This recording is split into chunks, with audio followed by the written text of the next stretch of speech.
आसीगला प्रधानमंत्री किसान योजनार आउ एक अपडेट। एप्रिल 30 सुधा चाषी परिचय पत्र आज आम जाना चाषी परिचय पत्र कौन आउ सेटा को आम केमिटी पाइबा एवं प्रधानमंत्री किसान योजनार 20तम किस्ती 2000 टंका केबे आसीबो आज आम जानिबा यही वीडियो माध्यम। तेणु वीडियो को आरंभ करने पूर्व आपण मानक मु अनुरोध करछि दयाकोरी आम चैनल को सब्सक्राइब करंतु। आउ यही वीडियो जदि आपण मानक भल लागुछि वीडियो को लाइक शेयर कमेंट करंतु। चलंतु वीडियो को एबे आरंभ करबा। आपण मध्य जणे चाषी की तेबे एही लेखाटी आपणक पाई देशव्यापी लक्ष लक्ष चाषी प्रधानमंत्री किसान सम्मान निधि योजनार उपकृत होउछंती। प्रधानमंत्री किसान सम्मान निधि योजना माध्यम चाषी माने वार्षिक 6000 टंकार आर्थिक सहायता पाती, जहाँ 3टी किस्ती सीधा सड़क से बैंक अकाउंट को बंटन करा जाए। आज पर्यंत चाषी माने 19टी किस्ती टंका पाई एवं से माने एबे 20तम किस्ती पाई उत्साहर सहित अपेक्षा करिसेंती, जहाँ जून मासरे प्रकाशित हेबे बोली आशा कराउछि। तेणु जून मासरे पीएम किसान 20तम किस्ती टंका जून मासरे आसीबो बोली आशा करा जाउछि। एही आगामी देय पाई योग्य हेबा पाई चाषी मानकु एप्रिल 30 सुधा सेमानकर किसान पहचान पत्र पाइबा पाई पड़िबो।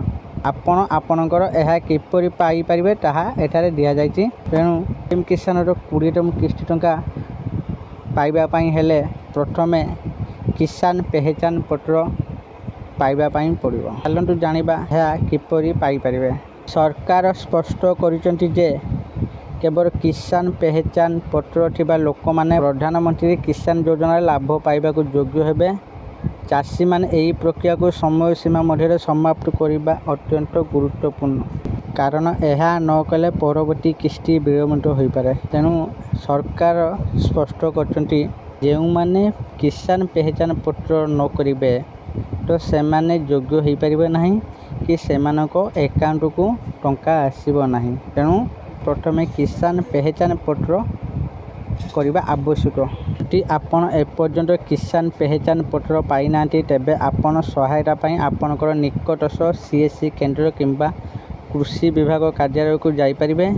एही पदक्षेप लक्ष्य होउची चाषी मानकर परिचय जांच करिबा एवं सेमाने कार्यक्रम संपूर्ण लाभ पाउचंती कि नाही ता निश्चित करिबा।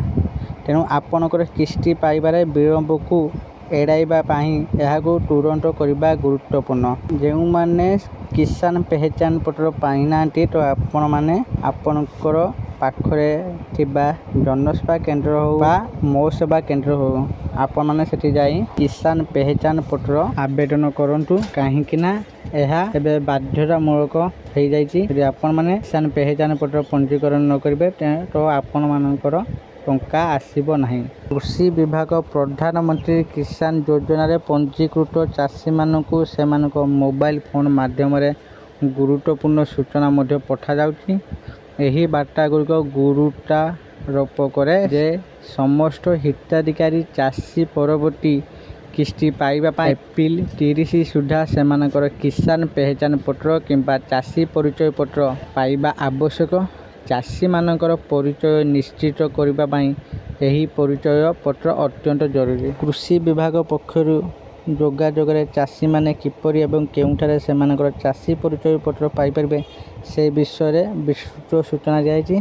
चाषी मानकु सेमानक गाँव रे स्थानीय कृषि किंबा राजस्व विभाग अधिकारी सहित जोगाजोग करने को उत्साहित करा जाउछि। आपण आपणक अंचल रे विभाग द्वारा आयोजित शिविर रे योगदान करी किंबा निकटतम सरकारी कार्यालय को जाई सहजरे पंजीकरण कर परिबे।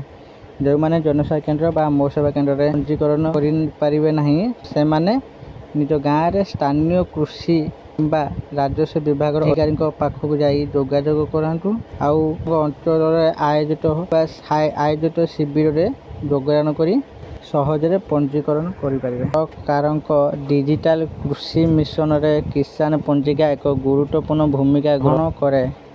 यार उद्देश्य हेउची देशर प्रत्येक चाषी को आधार परी एक डिजिटल परिचय पत्र प्रदान करिबा, जहाको किसान परिचय पत्र कहा जाए।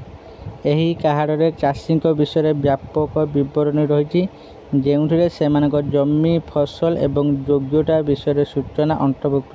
ଏହି କାର୍ଡ ବିନା ଆପଣ ଆପଣଙ୍କର ପରବର୍ତ୍ତୀ ପ୍ରଧାନମନ୍ତ୍ରୀ କିଷାନ ପାଇବାରେ ବିଳମ୍ବର ସମ୍ମୁଖୀନ ହୋଇପାରନ୍ତି। ତେଣୁ ଯେଉଁମାନେ ଚାଷୀ ପରିଚୟ ପତ୍ର କରିନାହାନ୍ତି ତ ଆପଣମାନେ ଏବେ ହିଁ ଯାଇକି ଆପଣଙ୍କର ଚାଷୀ ପରିଚୟ ପତ୍ର ପଞ୍ଜୀକରଣ କରିନିଅନ୍ତୁ। ଜନସେବା କେନ୍ଦ୍ର ବା ମୋ ସେବା କେନ୍ଦ୍ର ଯାଇକି ଆପଣମାନେ ପଞ୍ଜୀକରଣ କରିପାରିବେ।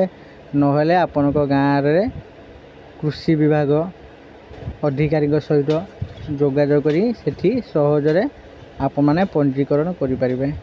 ଆଉ ଆପଣମାନେ ଆମକୁ ଯଦି କମେଣ୍ଟ କରିବେ ତ ଆମେ ଆପଣଙ୍କ ପାଇଁ ଭିଡ଼ିଓ ବି ନେଇ ଆସିମୁ କେମିତି ଆମେ ମୋବାଇଲ ଫୋନରେ ଅନଲାଇନ୍ ମାଧ୍ୟମରେ ଚାଷୀ ପରିଚୟ ପତ୍ର ବା କିଷାନ ପେହଚାନ ପତ୍ର କେମିତି ଅନଲାଇନ୍ରେ ପଞ୍ଜୀକରଣ ହୁଏ ଆମେ ସେ ପାଇଁ ଭିଡ଼ିଓ ନେଇ ଆସିମୁ।